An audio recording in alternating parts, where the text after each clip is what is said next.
నమస్తే, welcome to our family. This is not a channel, this our family. ఇది ఒక channel కాదు, ఇది ఒక మన కుటుంబంగా భావించండి. ఈరోజు ఒక ప్రత్యేకమైన టాపిక్తో మీ ముందుకు వచ్చాను. అమెరికాలో జరిగినటువంటి ఒక యథార్థ సంఘటన.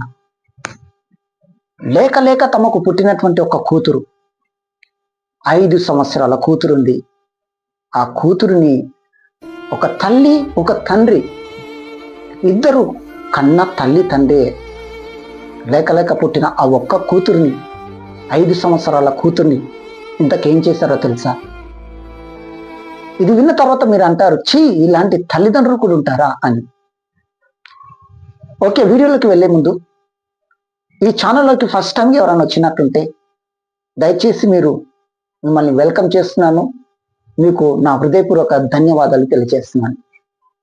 ఇలాంటి ఇంకా విలువైనటువంటి విషయాలు ఎన్నో మీరు తెలుసుకోబోతారు. కాబట్టి ఈ ఛానల్ను ఇప్పుడే ఒకవేళ కొత్తగా వచ్చినట్టుంటే సబ్స్క్రైబ్ చేయండి, లైక్ చేయండి, షేర్ చేయండి, కామెంట్ చేయండి. మీకు ఏదైనా సందేహాలు ఉంటే లేదా ఇంకా ఎలాంటి విషయాలు మీకు చెప్పాలో నాకు చెప్తే నేను వాటి గురించి సర్వే చేసి మీకు వీడియో రూపంలో అందిస్తాను. ఇంకా వీడియోలోకి వెళ్ళే ముందు మరొకసారి మీకు చెప్తున్నాను, మీరు తప్పకుండా లైక్ చేయండి. మీరు లైక్ చేస్తే ఇలాంటి విలువైనటువంటి విషయాలు ప్రపంచం అంతటా, మన తెలుగు వాళ్ళు ప్రపంచ అంతటా ఉన్నారు, వాళ్ళకు కూడా చేరుతుంది. ఈ 4 గోడల మధ్యలో నేను ఒక మాటలు చెప్తున్నాను, కానీ ఇది ప్రపంచం అంతా వెళ్ళాలంటే అది మీ చేతిలో ఉంది. మీరు నాకు మేలు చేసిన వాళ్ళు అవుతారు, లైక్ చేయడం ద్వారా, షేర్ చేయడం ద్వారా, కామెంట్ పెట్టడం ద్వారా. కాబట్టి తప్పకుండా లైక్ చేయండి. మీరు లైక్ చేస్తే ఈ యొక్క ఆల్గోరిథం అందరికి పంపిస్తుంది, ఇంకెక్కువ మందికి షేర్ చేస్తుంది. అలా ఆల్గోరిథం షేర్ చేయాలంటే అది మీ చేతిలో ఉంది. కాబట్టి తప్పకుండా లైక్ చేయండి. ఇంకా వెళ్దాం, టాపిక్ లోనికి వెళ్దాం. లేక లేక పుట్టిన కూతురు అండి.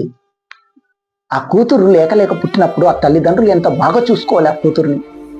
కూతురు అంటే చాలా ఇష్టం కాబట్టి 5 సంవత్సరాల వరకు పెంచారు. కానీ ఆ తర్వాత ఏమైందో తెలుసా? 5 సంవత్సరాల మెర్లిన్ అనేటటువంటి ఒక పాప ఒకరోజు ఆ ఇంట్లోకి కొంతమంది వెళ్ళి చూసినప్పుడు ఆ పాప చనిపోయింది. చనిపోయిన తర్వాత ఆ విషయం పక్క వాళ్ళు వీళ్ళు పోలీసులకు చెప్పారు. ఆ పోలీస్ వాళ్ళు వచ్చేసి ఆ పాపను తీసుకెళ్ళి హాస్పిటల్కి తీసుకెళ్ళి చెక్ చేసినప్పుడు డాక్టర్లు చెప్పిన రిపోర్ట్ ఏంటో తెలుసా? ఈ అమ్మాయి కేవలం 19 పౌండ్లు మాత్రమే ఉంది, అనగా 8 కిలోలు మాత్రమే ఉంది అన్న. ఏంటి, 5 సంవత్సరాల పాప 8 కిలోలు ఉండడం ఏంటి అని తల్లిదండ్రులను ఆరా తీశారు. వాళ్ళిద్దరిని పిలిచి అడిగారు, 5 సంవత్సరాల పాప 8 కిలోలు ఉండడం ఏంటి అని. ప్రభుత్వం నుంచి వచ్చిన పోలీసులు చేసి పోలీస్ స్టేషన్కి తీసుకెళ్లి ఆ తర్వాత జైలుకు కూడా తరలించారు. ఇంత చిన్న విషయానికి జైలుకు తీసుకెళ్లడం ఏంటి, పోలీసులు అరెస్ట్ చేయడం ఏంటి అని అనుకుంటున్నారు కదా.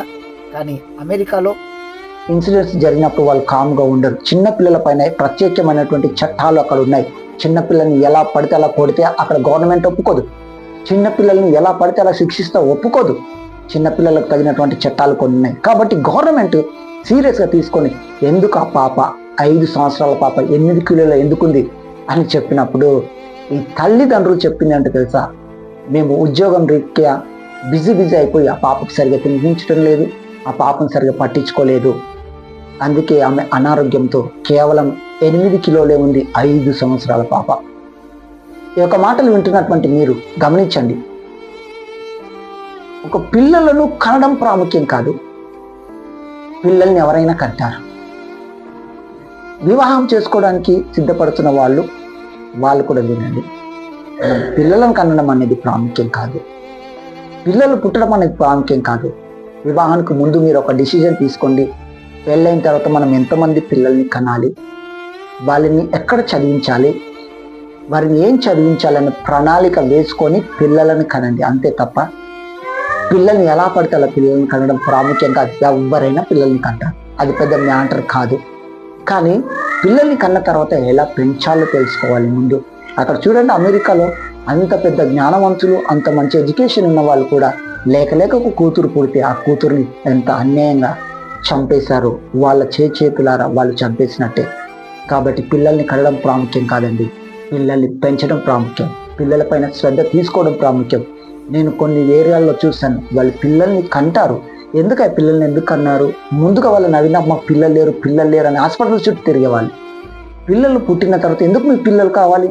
ఒకవేళ పిల్లలు పుట్టకపోతే నన్ను గొడ్రాలు అంటారేమో అండి, అందుకే పిల్లలు పుట్టాలి. ఏదో నేను గొడ్రాలు అంటారని చెప్పి లేదా పిల్లలు పుట్టలేరని నేను ఏదో అంటారని చెప్పి పిల్లలను కనడం కాదు. లేదా మ్యారేజ్ అయింది కాబట్టి నేను వృద్ధాప్యంలోకి వచ్చిన తర్వాత నన్ను పోషించాలి పిల్లలు కాబట్టి పిల్లల్ని కనడం కాదు. పిల్లల్ని ఎందుకు కనాలి? ఎందుకంటే వారిని మంచి ఉన్నతమైన చదువు చదివించాలి. నీ రాబో తరానికి ఒక మార్గదర్శిగా వాళ్ళు ఉండాలి, వాళ్ళు ఒక రోల్ మోడల్గా ఉండాలి. ఎందుకంటే నా పిల్లల్ని ఇలాంటి స్థితిలో ఉన్నా కానీ నాకు రాబో తరం నా పిల్లలు ఒక మంచి స్థితిలో ఉండాలని చెప్పి భావించి వాళ్ళని ఉన్నతంగా పెంచాలి. వారిని నిర్లక్ష్యం చేయొద్దు. ఎప్పటికప్పుడు పోషకాహారాలు, విలువైన పోషకాహారాలు అందిస్తూ ఉండాలి. అలాగా పిల్లల్ని పెంచాలి తప్ప ఏదో గొడ్రాలు అంటారని చెప్పి పిల్లలు కనడం, లేదా పెళ్ళైంది కాబట్టి పిల్లల్ని కనడం, లేదా వృద్ధాప్యంలోకి వచ్చిన తర్వాత మమ్మల్ని పోషించాలి కాబట్టి పిల్లలు కావాలి, లేదా నాకు వారసత్వంగా పిల్లలు కావాలి కాబట్టి పిల్లలు కావాలి అన్నీ కాదు. నీ పిల్లలు పుట్టిన తర్వాత వారి గురించి ఆలోచించు. వారు పెద్దగా తర్వాత వారి స్థితి ఎలా ఉండాలి, ఉన్నతంగా ఉండాలని చెప్పేసి పిల్లల్ని కనండి. అంటే మీరు అలాంటి వాళ్ళని చెప్పట్లేదు, సమాజానికి ఒక మాటలు వెళ్తుంటాయి. ప్రపంచం అంతా కూడా మన తెలుగు వాళ్ళు కూడా ఒక మాటలు చూస్తుంటారు కాబట్టి చెప్తున్నాను. పిల్లల్ని కనే విషయంలో మాత్రము మీరు ఏదో పెళ్ళైంది కాబట్టి కాదండి. అక్కడ మెర్లిన్ అనే చిన్న పాప ఎంత నిర్లక్ష్యానికి గురైపోయింది. ఈ రోజుల్లో ఉద్యోగం అని బిజీ షెడ్యూల్లో ఉన్నటువంటి ప్రతి తల్లి ప్రతి తండ్రి కూడా తెలుసుకోవాలి ఏంటంటే, మీ ఉద్యోగం అనే బిజీలో పడిపోయి మీ పిల్లల్ని పట్టించుకుంటున్నారా? మీ పిల్లలకి సరైన ఆహారం టైం టు టైం పెడుతున్నారా?